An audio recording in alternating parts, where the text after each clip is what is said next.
ultra-liberal spinoff, MSNBC, had border czar Tom Homan on their program this morning, hoping to go after him about deportation efforts in the city of Boston. But watch what happens when he turns the tables. I see on the show this morning you have Governor Healy talking about ICE doing enforcement operations at a church. False. Didn't happen. They were parked there. They did not do an operation there. She said they were parked in a public space legally. But to say that and to push that out there puts fear in the immigrant community. So let me tell you what's happening. To do that puts fear in the community. Right. To park the ICE agent's vehicle they're on a near public a church. Street. They they're are on a public street. She said they're on a public street sir. waiting to respond to a criminal alien release pulled aside the road. Let me tell you, in the last couple of days, what's happened in Boston. They've arrested Victor Gomez Perez, a 33-year-old criminal alien from Guatemala, with charges of aggravated rape, assault and battery with dangerous weapon, indecent assault and battery on a victim 14 years or younger. They arrested Kaylee Espinosa, a 34-year-old criminal alien from Colombia, with charges of aggravated assault on a pregnant victim. They arrested Joshua Gonzalez, a 24-year-old criminal alien from Dominican Republic, with charges for trafficking heroin, morphine, opium, resisting police, disorderly conduct, and drug distribution. They also arrested Samuel Armando Barrero, a 20-year-old criminal illegal alien from Guatemala, with pending charges for assault and battery on a child. So Mayor Wu and Governor Healy, they ought to be calling ICE and thanking them for making their streets safer, for protecting their communities and taking these people off the street. They have turned a blind eye to this. They're sanctuary cities. Sanctuary cities and sanctuary states are sanctuaries for criminals.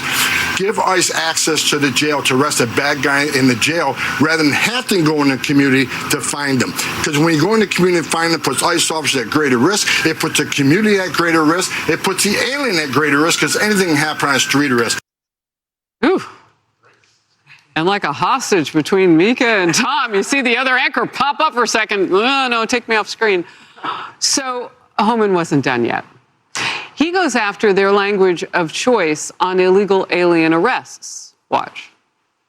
The bottom line is, because of all this false narrative, and you using the term disappearing people is disgusting. What's happened. That happened to the group that was sent to El Salvador. U.S. citizens get arrested every day. U.S. citizens get arrested by police every day. Are they being disappeared?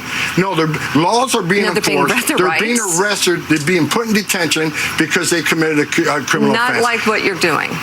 Not even close. We're enforcing the law and arresting people here in violation of law that are public safety threats. That's not disappearing people. That's enforcing the laws of this country and making this country safer.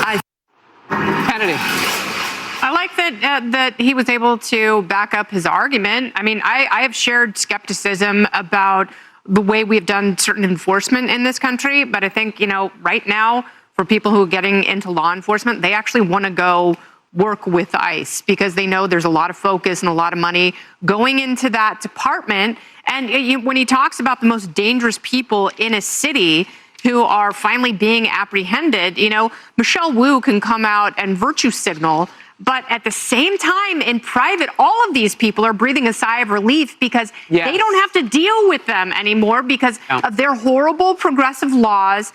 And instead of incarcerating and really punishing the people who are committing these crimes over and over and over again, and those aren't blanket dragnets that are being complained about here in New York City. That is very targeted, but they're not doing that, and it makes the cities and the communities, especially the immigrant communities, less safe. That's an excellent point because they are generally the first targets anyway. Yes. I mean, because they're the victims that are closest to the gang members and the worst. So if you've got the worst people in a city, then they have to be dealt with.